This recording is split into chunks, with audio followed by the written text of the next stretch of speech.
Me? You think this is funny? In a cosmic sort of way, yes. Well, Mr. Funny Man, is this how you get your sick kicks? What? It's just an ordinary crabby. Oh my goodness!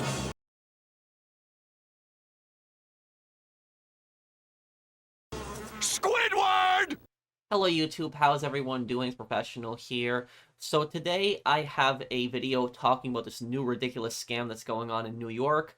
And if you are from New York, even if you moved out of New York, chances are you could be affected by this scam. There are thousands of people in New York that are being texted, so if you have a New York phone number, chances are you probably have gotten one of these texts. And it's gotten so out of control that the New York City, toll website even put a post recently warning people about this scam. But basically, 2 weeks ago, I gotten this text message, and it's from a 647 number. And it says, New York City Pay. This is a reminder that you have an unpaid invoice of $3.75. Please arrange payment at New York City payinvoice.com to avoid additional fees. Now, basically, in New York City, there are several tolls that you drive through, but these aren't like tolls where you actually, stop your car and you talk to a toll attendant. They used to have those in the past. Now they're just cameras. And what will happen is the cameras, after they take a picture of your plate, they'll just send you the toll in the mail. So nobody from New York City is going to be texting your phone number and telling you to pay a toll. They're not going to be doing that.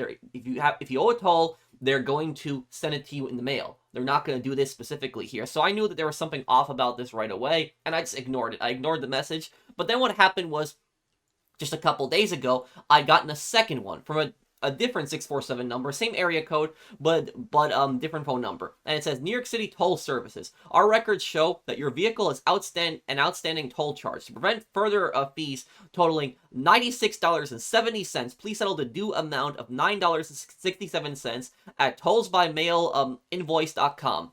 Now, this right here, I'm gonna have both of the pictures up on the screen right now side by side so you guys can see. This is linking me to two different websites, and both of these websites are actually fake. None of these websites are actually real. And I'll actually be calling the phone numbers on here a little bit later just to see if anybody picks up. I don't think anybody's gonna pick up. I think if anybody does pick up, this is not the scammer's real phone number. This is probably a number that they've spoofed. But basically what the scam is this scam is texting thousands of people. They're probably using bots. They're texting thousands of people in New York, telling them to go to this website, telling them that you have, outstanding balance. And look at that, how that message is set up there, where you're going to pay 10 times the amount if you don't pay the toll. That's designed primarily to scare people. It's scare people. They click on the website, and when you actually get to the website, you put in your credit card information, and the scammers actually steal your credit card information. That is pretty much what the scam is. But anyways, let me actually show you guys something else on the screen. How do I know this is a scam? One, because New York City is not going to text you. They're going to send you in the mail if you owe a toll. And secondly, all I had to do was just look up that phone number. And I Googled what the 647 area code is. And what is 647? Where is it, you might ask?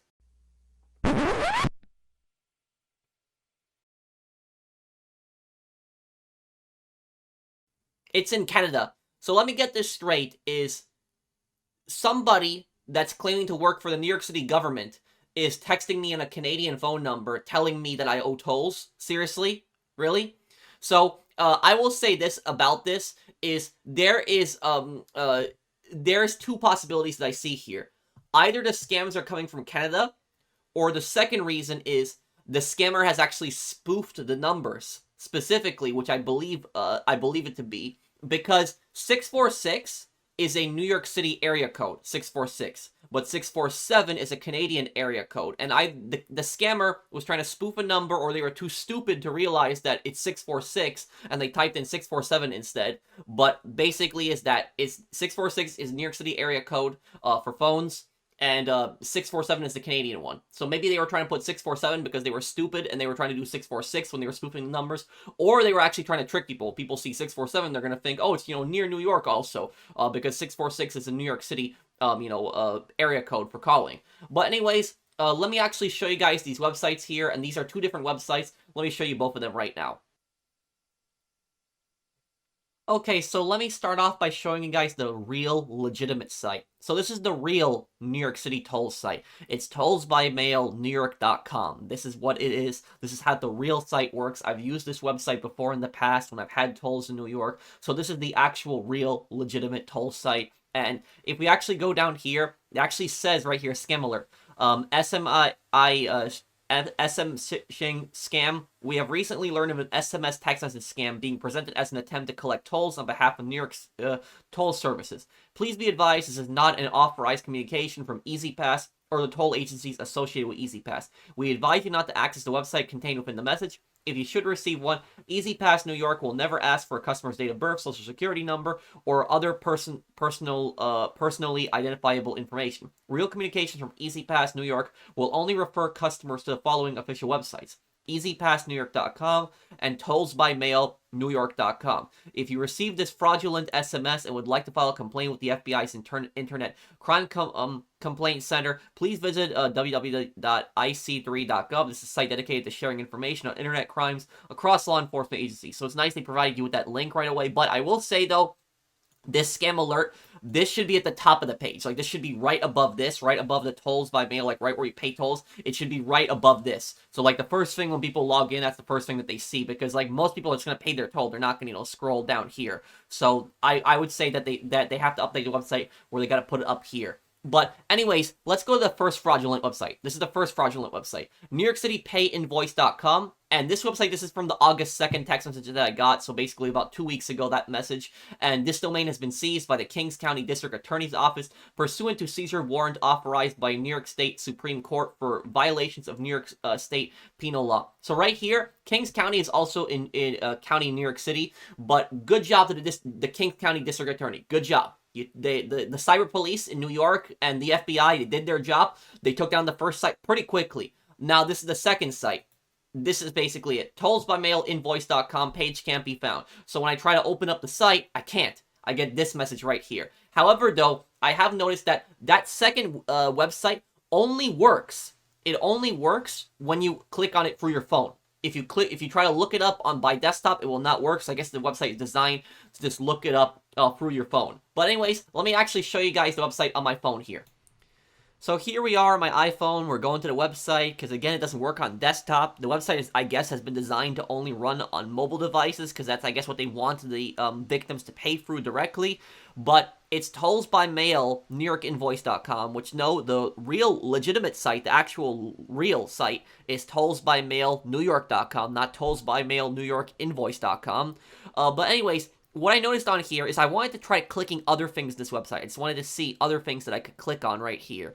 And there was this huge list that I had on here: menu, home, pay toll, I received a toll bill, rental, a loaner vehicle. And even though I put all of these in here, I wasn't able to access them. I wasn't able to open them. And then when I actually click down the bottom where it actually says sitemap and privacy policy, I tried clicking on that, and even phishing policy, which phishing is actually a form of scamming. It's basically a way for scammers to try to steal your information through an email, a text message. So technically this is a form of phishing. So it's kind of ironic that they have a phishing policy on here, considering that they are a scam. But again, they're just trying to seem as legitimate as possible. But nothing on this website will work except the payment option. The payment option is the only thing that you can actually click on. Okay, so let's call that phone number right now, that one with the website that actually got taken down by the district attorney. Let's see if anything happens. The cellular number you have called is not assigned. Please check the number and try the call again. Le numéro de téléphone que vous avez composé n'est pas attribué. So it looks like scammer has already discontinued that number, disconnected it. That they went after his first website and now his second website. Okay. Let's take a look at his second phone number. We're gonna put in the second phone number, that one with the $96 and the website that's still up. Let's actually put that one in. Let's see if anything comes up for that number. Let's see here. I don't expect anyone to actually pick up, by the way. Let me see here. Looking at the number.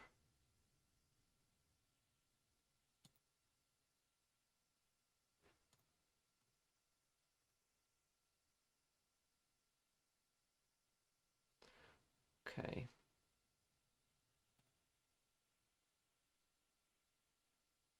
Okay, that's correct. Let's try calling it. The cellular number you have called is not assigned. Please check the number and try the call again. Le numéro de téléphone que vous avez composé. So it's again, is the scammers have discontinued both of the numbers, is they're not using either of the numbers, and I don't think that they expect anybody to actually call them or text them back on those numbers. Those numbers are primarily to text people, bot accounts are just texting people the links to the website, fraudulent website. But that's basically it, guys. It's if you get like a text message from somebody telling you they're from New York City tolls or any kind of toll state, because if they're doing this in New York City, I guarantee you they're gonna start doing this to other states as well. They might already have, but if you get some kind of text message from the government telling you that you owe a toll, chances are it's 99% a scam, because the government if you owe a toll, the government is going to mail it to you. They're going to mail it to you. They're not going to send you some random text message. And the guy also texted me at like 1:41 in the morning, on the other number. So, who's going to text somebody at 1:41 in the morning, government, telling you that you owe a toll? They're not going to text you at that hour, especially. So they're going to send you a letter, but that's pretty much it. It's kind of disappointing that I wasn't able to talk to anybody. I wanted to troll somebody and wanted to see them pretend to be from New York City. And I would just ask them geographical questions. I would just ask them random things like, where's your toll? I would ask them things about New York City, where certain landmarks are, and they probably wouldn't know. These scammers are probably not in New York City. But unfortunately, I wasn't able to get through to anybody. Both those numbers were discontinued. So that's pretty much it. I will say good job to the FBI. And good job to the New York Cyber Police. The New York Cyber Police actually did their job. Unlike a lot of cyber polices around the world that are not, going after scammers, the New York City Cyber Police and the FBI took this very seriously, and they went after it pretty quickly. And that first website was taken down pretty quickly. Hopefully the second website gets taken down as well, and I will also report the second website to the FBI. So thank you guys for watching. Let me know what you think down below. I'll see you guys on the next one. Take care, everyone. Have a wonderful day, guys.